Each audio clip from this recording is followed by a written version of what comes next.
Olá para vocês que vieram participar conosco do terceiro e último episódio sobre Maria Bonita. É uma alegria enorme estar com vocês. Olá pessoal, oi Marcinha! Oi! Pessoal, antes de a gente começar esse episódio, por favor se inscrevam no nosso canal e também lá no nosso Instagram para acompanhar todos os nossos posts, as nossas futuras histórias e também no desenrolar dessa temporada da Maria Bonita, onde nós vamos ter lives e outros acontecimentos por aqui. É isso aí. Então, para dar continuidade a essa temporada, eu queria começar lançando uma pergunta, que é o tema desse nosso episódio. Será que existia sororidade no cangaço? Será que existe hoje sororidade? E será que nós praticamos sororidade nos nossos espaços familiares, de relações profissionais e sociais em geral? Então fica essa pergunta para a gente poder inspirar e como uma diretriz desse nosso episódio de hoje. A gente convida você para acompanhar essa história conosco. Vem com a gente! Vem com a gente, pessoal!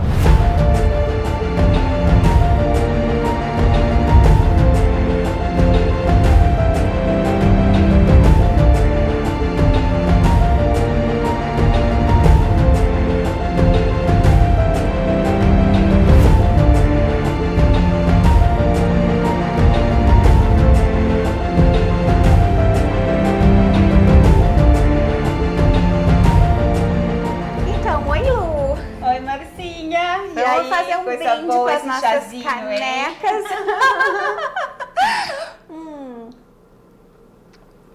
Tá uma delícia esse chá que tu preparou para nós. Ótimo. E aí, me conta. Sororidade. Sororidade. Sororidade. Vocês sabem o que significa sororidade? Eu acho que sim, né? Essa palavra não existia na época da Maria Bonita, mas ela é uma palavra que foi cunhada ainda no século XX e que diz respeito às lutas e às relações entre as mulheres. Mas eu vou resumir aqui. Quando a gente fala em sororidade hoje, a gente fala no sentido de as mulheres terem entre si uma grande empatia, um sentimento de irmandade, de fraternidade, de não julgamento e, acima de tudo, de união entre as próprias mulheres, né? A gente sabe que ao longo da história da humanidade, a mulher viveu diversos espaços, né? Sim. Mas há muito tempo a gente é organizado por sociedades patriarcais em que a mulher ela acaba sendo relegada a um segundo plano, desvalorizada, objeto de violência de todos os tipos, né? Física, simbólica. E também a gente sabe que esses movimentos todos eles vieram cunhados ou organizados pelos movimentos feministas, né, que existiram no início e que seguem existindo no início do século XX. E o termo sororidade, então, ele vem na primeira onda dos movimentos feministas. Mas eu acho que independentemente de feminismo ou não, a grande questão que a gente quer trazer aqui é se havia esse sentimento de empatia, de fraternidade, de irmandade entre as mulheres no cangaço e se Maria Bonita era uma pessoa que praticava, que estava, eu vou usar bem essa expressão assim, antenada ou vinculada com essa questão da sororidade. O que tu acha, Lu? Acho que não. Infelizmente, eu acho que a Maria Bonita ela era produto da cultura da época, ela era um produto da sociedade patriarcal. E eu vou te contar um episódio apenas que envolveu uma traição, né, entre dois cangaceiros, não era nem uma traição comprovada. Havia um dos cangaceiros do bando que tinha uma mulher, né? E houve uma fofoca de que essa mulher teria se envolvido com um segundo cangaceiro. E aí essa fofoca chegou até Lampião e esse cangaceiro, então, que seria o traidor, né? Que estaria se envolvendo com a sua mulher, veja, tudo baseado em fofoca, não havia evidências. Não havia comprovação. E a mulher, inclusive, disse que era só fofoca, que nunca tinha acontecido nada. Eles eram amigos, nada. Eu acho, isso. Né? O que aconteceu? Ele queria matar os dois. E daí, o que se sabe é que o Lampião conversou com a Maria Bonita e concordaram em poupar o homem. A Maria Bonita sobre a mulher disse, não, essa é para morrer. E eu não vejo, eu acho que essa atitude é muito reveladora. A Maria Bonita não era, na minha opinião, alguém, mas não porque ela não quisesse, não porque ela fosse má. Era produto, não. Exato. Era produto da cultura dela, do tempo dela, do momento, daquele momento, né, daquela cultura. Então, ela achou que a mulher, então, deveria morrer e foi o que acabou acontecendo. Para mim é um exemplo bem forte, né? Mas que não é, como eu disse, não é uma questão de julgamento de que ela estivesse... Não, eu acho que ela era produto do tempo dela, onde essa questão ainda não se punha. Não se punha e não havia dentro dela, talvez eu acho que isso é uma coisa muito... A gente tem as questões coletivas e a gente tem as questões individuais, né? Às vezes tem pessoas que são naturalmente mais direcionadas, eu diria assim, para uma certa sensibilidade em determinados casos, independentemente do seu meio. No caso da Maria Bonita, o que tudo indica, ela era uma mulher, nesse sentido, bem... Assim como ela não foi tão produto do meio, no sentido de ter escolhido ela foi transgressora em algumas coisas, assim como a gente, e em outras ela era conservadora. E é interessante que nesse caso, ela realmente... ela era conservadora, né? E aí entra... E por que isso é interessante para nós, eu acho? Porque entra muito quando a gente discute a questão da sororidade, ao mesmo tempo a gente discute a questão do mito da competição entre as mulheres, né? Sim.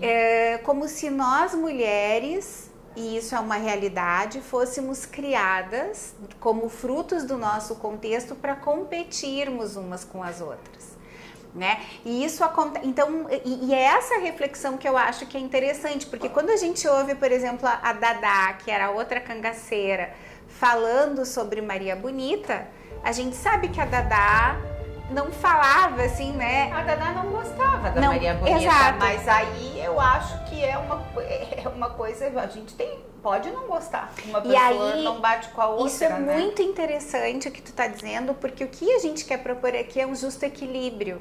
Sim. Porque hoje a gente vive num mundo, né? A Maria Bonita ali, ela vivia a vida dela, ela seguia o código do cangaço em relação a isso, sim, né? E ela não se incomodava com isso. Isso é uma coisa interessante, isso não agredia ela naquela condição, né? Agora, a gente hoje, eu acho que a gente tem que pensar como a gente lida com o equilíbrio entre a sororidade e o equilíbrio entre o mito da competitividade feminina, porque como tu disse, né? As mulheres, antes de serem mulheres, elas são pessoas, estão sujeitas a todos os tipos de sentimento, né? Exato. A gente vive hoje numa sociedade que eu acho que um pouco obriga a gente também, por outro lado, né? Não tô falando da Maria Bonita agora, mas assim, nos obriga a de alguma forma, não, se é mulher, se é isso, se é aquilo, né? Sempre tem razão, essa sororidade exacerbada.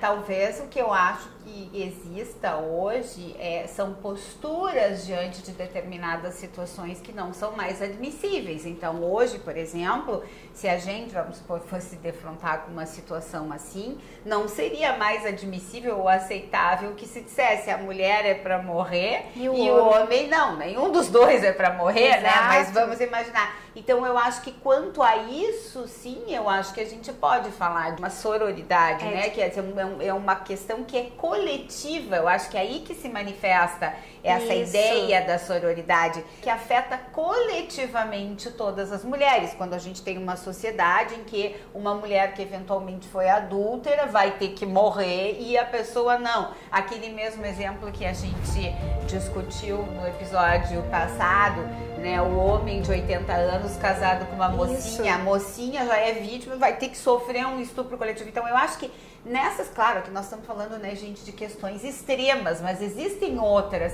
existem, né, direitos femininos, a gente pensar em direito a voto, né, direito à licença maternidade, a pesquisa, a ser cientista, a poder ter igualdade salarial, né, as pessoas que estão nos mesmos cargos. A não naturalizar as violências. Exato, então tudo isso eu acho que faz parte de uma sororidade que é coletiva, que significa então destruir essa cultura de patriarcal, né, que tem essa é uma violência com relação à mulher, mas isso não anula as competições individuais. Então, assim como não anula no mundo masculino, né? Exato. A gente pode não gostar ou não gostar, você não gostar, mas às vezes não é a não pessoa, ter afinidade, não ter afinidade, não concordar. A gente pode ter uma competição profissional. Imaginem duas mulheres que estão competindo pelo mesmo cargo. Bom, elas podem competir uma com a outra.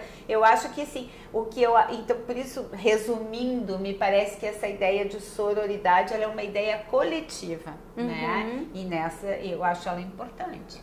Claro, e ali naquele contexto do cangaço, né, o que a gente via, eu não via muito quando a gente estava estudando essa questão do mito da competitividade, delas competirem entre elas. O que tu acha disso? Não parecia. Eu acho que a gente não tem informações suficientes. Mas pelos depoimentos da Dadá, bem como tu disse, assim, né? Não havia, ela não gostava, né? A Dadá reclamava. Na verdade, assim, a Dadá não foi com a cara dela desde o começo. Exato. E reclamava que ela era folgada e não Isso trabalhava. É interessante. E ela fazia farra da Dadá, porque a Dadá estava sempre trabalhando e ela se permitia descansar. Então, o que eu vejo aí, não necessariamente competição entre elas, mas o que eu vejo são pessoas que veem a vida de forma diferente, que têm hábitos diferentes, que não têm afinidade, uma, digamos assim, implica com a outra, né? Não se bicavam, não. E talvez tivesse algum grau de competição, porque existiam porque os bandos, né, do Corisco e do Lampião eram de uma certa forma, tinham uma certa independência, mas o Lampião estava ainda acima, né? Na verdade, o Corisco, ele começou sendo... Já era cangaceiro antes do Lampião, Não, né? E também era do bando de Lampião e passou a ter seu próprio bando nessas novas reestruturações do próprio cangaço, né? E aí a gente entra numa questão, o que eu queria colocar é o seguinte, eu acho que não havia sororidade ali, por uma questão cultural, mas, por outro lado, também não havia uma grande competição entre as mulheres. Acho que não. Veja, isso era se a gente vai pensar, era uma organização muito complexa, né? Tu poder carregar um monte de mulher junto com e todo mundo seguir, né? Meio passivamente, claro, porque se tu resolvesse também... não obedecer, tu tomava, era simples, porque tudo era muito radical de certa forma, né? Não havia espaço para o conflito, assim, e as mulheres não se ocupavam disso, né? Isso eu acho uma coisa interessante. Mas por que a gente traz esse tema da sororidade, né, da liderança, que é uma outra questão que a gente vai apontar? Porque a Maria Bonita, muitas vezes, ela é apontada como uma referência nesse sentido, como uma mulher que lutou por outras mulheres. E não parece ter sido o caso. Não, o que ela fez e que eu acho que nem ela sabe que ela fez, essas mulheres abriram caminhos de maneira muito inconsciente ou involuntária. E até eu li uma coisa que eu achei muito interessante. qual é o tipo de transgressão que elas fizeram, né? E aí é uma transgressão performática. Naquele tempo a mulher tinha o corpo muito docilizado, muito encarcerado. E elas eram quase uma afronta, né? Porque elas desfilavam todas arrumadas, sorridentes, dando gargalhadas e tal. Quando uma mulher, né, já adulta, não poderia ser assim. Ela teria que ter os modos todos contidos. Como assim rir demais, nem pensar, né? E também uma outra questão que as cangaceiras tinham era a questão da vaidade, né? Sim. E que elas podiam alimentar a vaidade, né? Porque as mulheres, com essa história dos roubos, dos furtos, etc e tal. Então, se de um lado a gente não tinha sororidade, de outro lado eu enxergo que a gente não tinha o que a gente vê muito hoje, né? Que é essa competição entre as mulheres. Assim, eu não senti isso mesmo. Claro, como tu bem disse, a gente não pode afirmar, mas ao que tudo indica, elas... Mas é que cada uma tinha o seu... Eu acho que a gente não tem tantas informações e, na verdade, cada uma, de uma certa forma, estava submetida ao seu homem. Então, se tinha uma ordem no bando, elas estavam... E aí a gente entra... seguindo a própria ordem. Pois é, e tu acha que a Maria Bonita foi uma líder? Porque ela era esposa do líder, portanto, ela era reconhecida como... Eu vou colocar assim, a primeira dama do cangaço. Mas quando a gente vê, isso foi uma coisa que foi feita muito na imprensa. Isso. Mas quando a gente vê depoimentos das outras cangaceiras, das outras que sobreviveram, não tem essa visão dela como uma líder delas. Não, isso foi uma coisa que foi feita na imprensa, que acabou, me parece, fazendo um paralelo entre a figura do Lampião e a figura da Maria Bonita, né? Uhum. Porque ele era o líder, então ela seria. Mas não é o que a minha opinião, a minha interpretação, né, dos depoimentos das demais cangaceiras, não vejo essa. E ela nem tentou ocupar esse lugar. Não, o que ela fazia algumas vezes era tentar, por exemplo, quando o Lampião queria humilhar, matar por motivos mais fúteis, há alguns relatos de que ela tenha intercedido em favor das pessoas. Tem a história de um venezuelano, a história de um outro promotor que escreveu um poema, né? Publicou Isso. uma obra sobre o Lampião e ele não gostou. No fim, esse promotor acabou, inclusive, ficando com uma das crianças do cangaço. Agora não recordo o nome exatamente desse menino. Mas, então, o que aconteceu? Então, ela intercedeu, né? Ela intercedeu por ele, ela intercedeu pelo venezuelano, mas em situações em que havia, assim, uma certa futilidade, um motivo fútil, digamos assim, na morte e tal, e tem esses relatos e ele ouviu. Então, nesses casos, a gente pode dizer que ela tem exercido algum protagonismo, algum papel, mas eu não sei se ela era realmente uma líder, né, entre elas, não vejo isso. Pois é, eu também não. Não era uma referência. Não, ela só era a mulher do Lampião. A mulher do Lampião. Né? É. E ela tinha uma amiga em especial, que era a Nenê, e isso, exatamente, e depois essa Nenê foi morta, né? Quando invadiram uma fazenda e a Sila escapou. Exato. E a Sila, que era essa menininha, que a Neném, quando ela veio, né, a Neném meio que adotou, pegou, assim. Cuidou, E aí, então, a Sila ficou muito amiga da Maria Bonita. Exatamente. E, inclusive, um dado interessante é que dizia que, às vezes, a Sila e a Maria Bonita brincavam de boneca. Sim, a Maria Bonita brincava de boneca com ela desde que ela... Quando ela veio, porque ela veio com 11 anos. E, Lu, e tu acha que, por exemplo, assim, o que mudou com a entrada da Maria Bonita no cangaço, assim? Tu acha que mudou? Que a entrada das mulheres no cangaço... historiadores que diminuíram um pouco os estupros, né? Que eles ficaram um pouco mais sossegados com a entrada das mulheres por causa desse aspecto afetivo que elas trouxeram para dentro do cangaço. Não que tenha cessado, mas parece que diminuiu um pouco. E há, inclusive, quem diga que o cangaço terminou mesmo porque as mulheres entraram, né? Mas isso eu acho que é uma fofoca, né? Os próprios historiadores, alguns dizem por conta do que a mulher implicou, quando a mulher grávida vai caminhando, daí ela precisa ficar mais para trás, né? Aí, com o próprio convívio com a mulher, e eu acho isso muito interessante. Quando a gente analisa assim, se tu pensa em energias, né, feminina e masculina, quando eles estavam vivendo só entre eles, né, tu tinha um boost assim de energia masculina o tempo inteiro, né? E essa coisa de entrar a mulher vai agregar, a mulher vai nutrir de certa forma.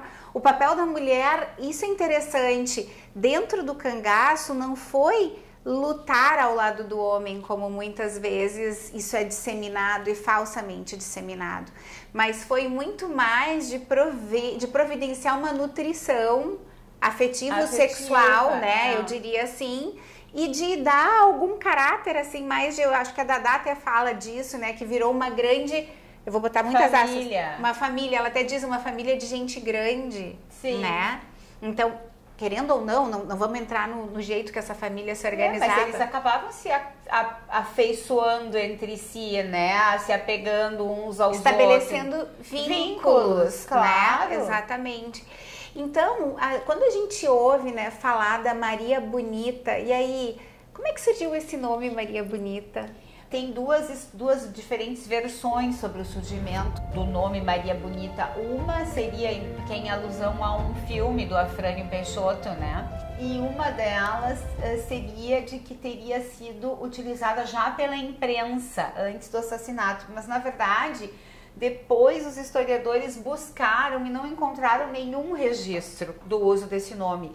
Esse nome foi utilizado, ao que tudo indica, pelo João Bezerra quando ele comunicou a morte deles, né, no Angico. Pela primeira vez ele usou o nome Maria Bonita, chamou ela de Maria Bonita. Então é a partir daí que ela se tornou, ela era Maria de Ideia e entrou para a história como Maria Bonita. Ela era Maria de Ideia ou Maria do Capitão. Isso, Maria do Capitão. Mas ela, o que é interessante é a gente pensar que ela não soube que ela seria chamada, né, de Maria Bonita. Nunca. E assim, até quando a gente analisa um pouco, enquanto ela estava, até tu comentou no episódio anterior, né, de que ela tinha um sonho de poder viver e de viver com um lampião no Mato Grosso, numa fazenda e tal. E isso, anonimamente, então isso mostra, né, aquilo que a gente falou de pulsão de vida e tal, ela queria... de a vontade de se acomodar, né? De ter uma vida boa, de sossegar.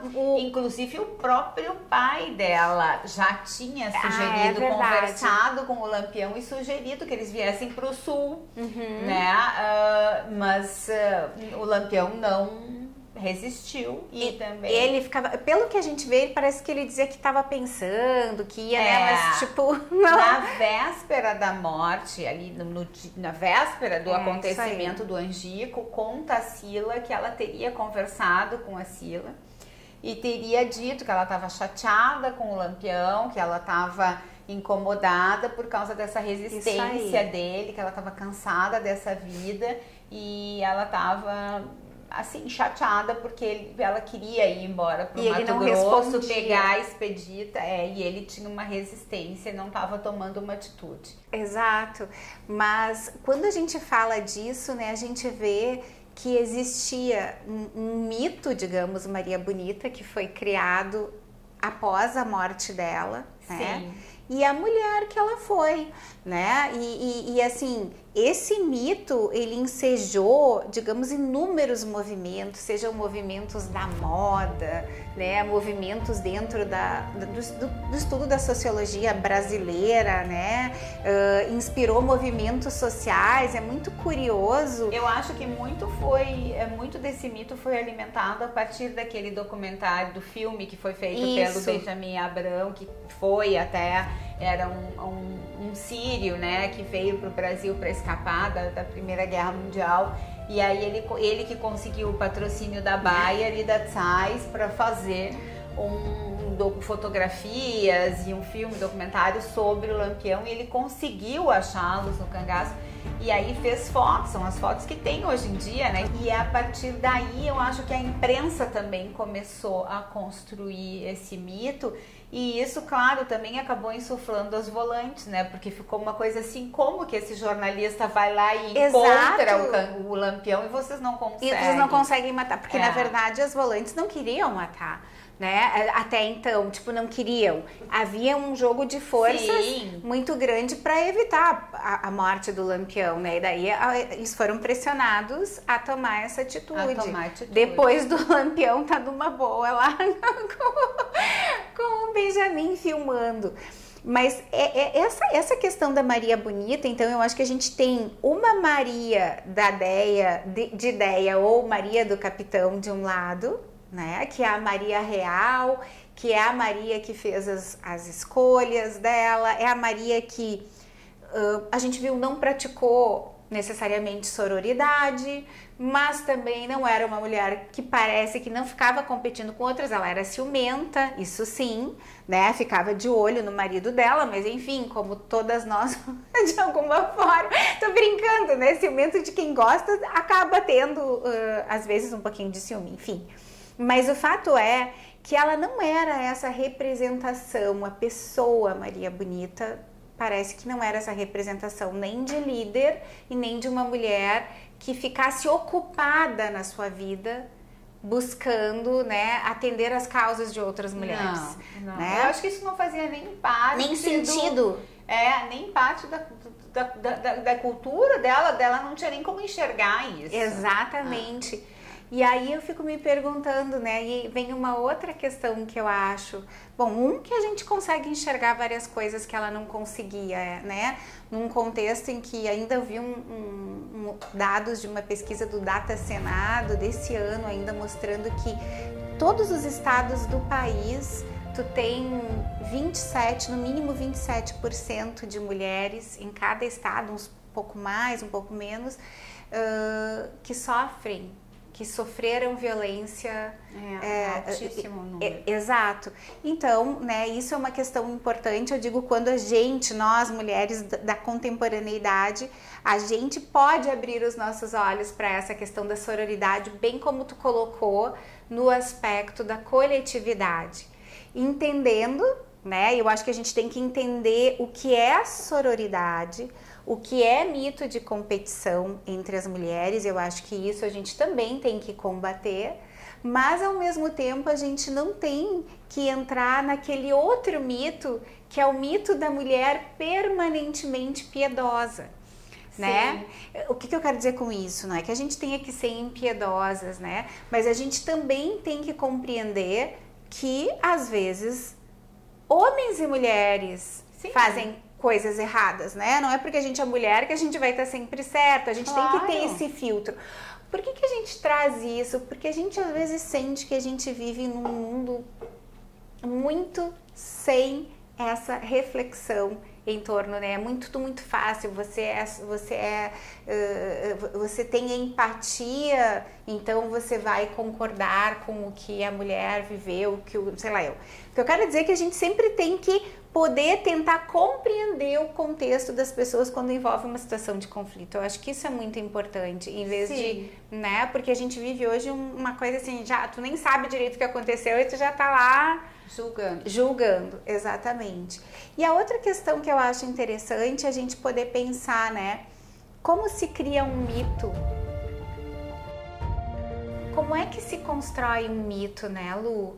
Em cima daquilo que tu já falou, das questões da imprensa e de tudo mais, né? A gente percebe que muitas coisas que a gente tem hoje na nossa sociedade, eu acho que é interessante a gente também perceber que hoje a mídia não é de um para todos, mas de todos para todos, né? Então a gente acaba daqui a pouco criando imagens e mitificando pessoas em função daquilo, né, daquilo que elas dizem, daquilo que elas postam, daquilo. E a gente sabe o quanto é difícil, né, a gente poder chegar num nível de perfeição, etc e tal. Então, assim, acho que fica a dica, a história da Maria Bonita, ela é uma história que nos alerta também para isso, né? Que existem mitos e existem pessoas, e acho que nós estamos no mundo das pessoas, né?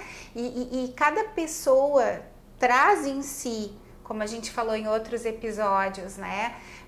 Aspectos de heróis, aspectos de vilões, aspectos de bandidos, de mocinho, porque a gente é simplesmente gente. E eu acho que isso é super importante, assim, da gente poder ter bastante claro, e foi uma das coisas que eu particularmente aprendi. É verdade, eu também. Com essa história, né? Mas ainda voltando à questão, só para a gente se encaminhar mais para o fim da nossa conversa, quando a gente colocou o título desse episódio sobre sororidade, liderança, enfim, retomando isso, então a gente vê que a Maria Bonita, ela não era uma praticante necessariamente de sororidade, até porque ela não fazia parte, eu acho, do contexto cultural dela, né? Cultural, social, toda... Também ela não exercia uma liderança diferenciada ali, ela não puxou nenhuma causa feminina, não. Absolutamente nada disso, né? E também, por outro lado, ela não era uma representante consistente, eu acho que isso também é uma coisa legal dela, né? De estabelecer essa competição entre mulheres, né? E essa é uma reflexão que eu acho que fica para nós no final, né? Que a gente possa, de alguma forma, nós que temos mais condições de ver o mundo de maneira mais ampla, não trazer isso para o nosso cotidiano, né?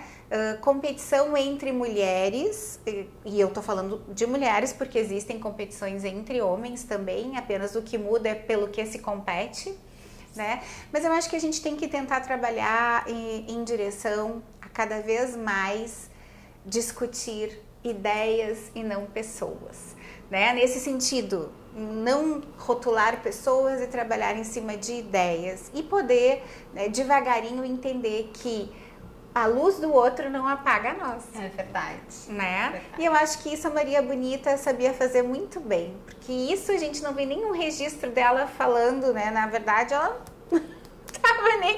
Eu tô brincando assim, mas ela, na verdade, o que a gente vê de outras, né, cangaceiras, assim, ninguém dizia, Maria Bonita ficava armando, por exemplo. Não. As pessoas diziam que a Maria Bonita era folgada, era risonha, era bem-humorada, né? Mas também estava vivendo a vida dela, ela vivia a vida dela e ponto. Então eu acho que ela nos ensina um pouco, tentar buscar, né, esse equilíbrio da vida, né? E também nos ensina que todo esse endeusamento que fazem em torno dela, na verdade, é algo que é produzido e fabricado. Ela era uma mulher sim de valor, né? Mas era uma mulher como a gente.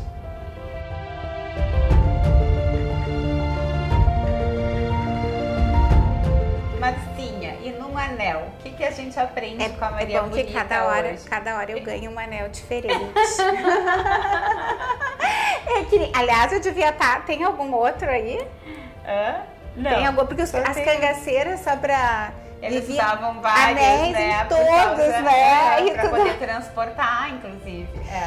O que a Maria Bonita nos ensina nesse episódio e em toda a temporada, né? Eu já tô querendo transformar numa série. é que a gente... às vezes a gente transgride, a gente rompe sem saber e a gente serve como referência para todas as pessoas, né? Então, eu acho que a Maria Bonita nos ensina, a não competir. Ela nos dá esse recado, assim, não se ocupar com a vida dos outros, se ocupe com a tua, que já é muito bom, né? Ela é um exemplo de coragem, ela é um exemplo de persistência e ela é um exemplo de, eu diria assim, ela é uma Indiana Jones do Nordeste, assim, do sertão nordestino. Por quê? Eu enxergava nela a cada momento uma disposição de se aventurar pela vida e de se aventurar na vida. E eu acho que esse é um caminho inegavelmente bonito, arriscado sim, né? Mas eu acho que a gente se permitir abrir correr riscos, mas ter essa coisa de viver com o coração, né? De viver, de tirar o máximo que a gente puder dessa experiência, que é estar aqui hoje. Eu acho que isso é maravilhoso. E isso é o que a Maria Bonita mais deixa na gente. A coragem de viver. Bom, pessoal, chegamos então ao final de mais uma temporada do Elas e Nós, e a gente adorou estar de novo com vocês aqui, e continue então nos seguindo nos nossos canais, aqui no YouTube, lá no Instagram, acompanhando as nossas novidades por aqui. E também aguardem que daqui a pouco nós vamos ter uma live, né, sobre a Maria Bonita. A temporada ainda não se encerrou, então continuem nos acompanhando até o final dessa temporada. Venham com a gente. Venham com a gente. Tchau, tchau. Tchau, tchau.